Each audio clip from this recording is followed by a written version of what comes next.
ఇసుక విధానం విషయంలో కూటమి ప్రభుత్వం ఒక ప్రత్యేకమైన ఒక పోర్టల్‌ను లేకపోతే ఒక విధానాన్ని తీసుకురావాల్సిన అవసరం అయితే ఉంది.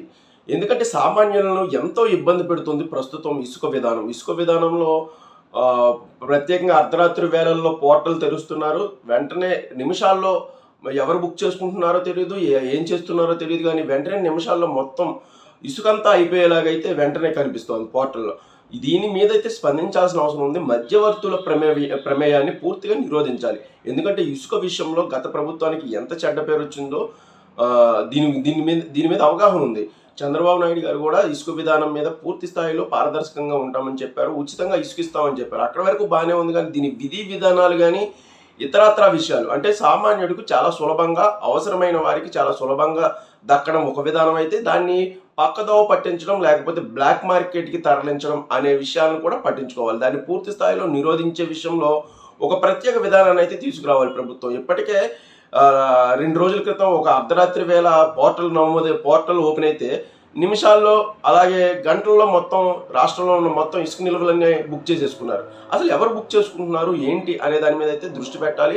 అలాగే అర్ధరాత్రి వేళలో కూడా ఇంత ఫాస్ట్గా ఉన్న బ్లాక్ మాఫియా కానీ బ్లాక్ మార్కెట్ మాఫియా కానీ లేకపోతే ఇసుక మాఫియా కానీ ఎవరు చేతుల్లో ఉంది ఏంటి దీనికి ఏమైనా ఒక విధానాన్ని అయితే తీసుకురావాల్సిన అవసరం ఉంది. లేకపోతే మళ్ళీ ఈ కూటమి ప్రభుత్వానికి కూడా ఇసుక మరకలు అయితే మళ్ళీ అయ్యేలాగైతే కనిపిస్తున్నాయి. 16వ తేదీ నుంచి ఋతుపవనాలు పూర్తయిన తర్వాత 16వ తారీఖు నుంచి అయితే 108 కేంద్రాల్లో ఇసుకను తవ్వేందుకు అయితే అనుమతిస్తున్నారు.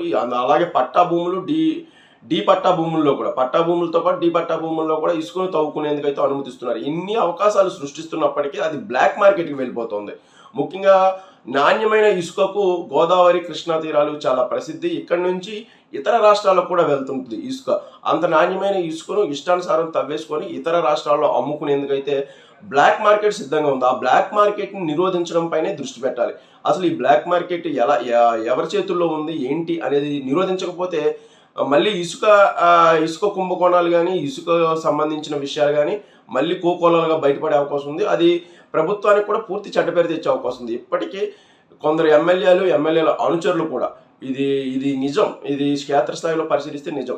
ఇసుక వ్యవహారాల్లో బాగా తలదూరుస్తున్నారు. ముఖ్యమంత్రి గారు ఎన్నిసార్లు చెప్పినప్పటికీ ఇసుక రాబడికి బాగా అలవాటు పడిపోయారు. ఇప్పుడు మద్యం షాపులు వచ్చిన తర్వాత మళ్ళీ దాని మీద పడతారేమో కానీ ఇప్పుడు ఇసుక విషయంలో మాత్రం ఎమ్మెల్యే అనుచరులు మాత్రం ఎన్నికల్లో కష్టపడిన వారు మేము ఇప్పుడు సంపాదించుకోకపోతే ఎప్పుడు అన్నట్లుగా అయితే ఇసుక వ్యవహారాలను అయితే చాలా ఎక్కువగా తలదూరుస్తున్నారు. అది ఖచ్చితంగా కూటమి ప్రభుత్వానికి మచ్చ తెచ్చేలా ఉంది.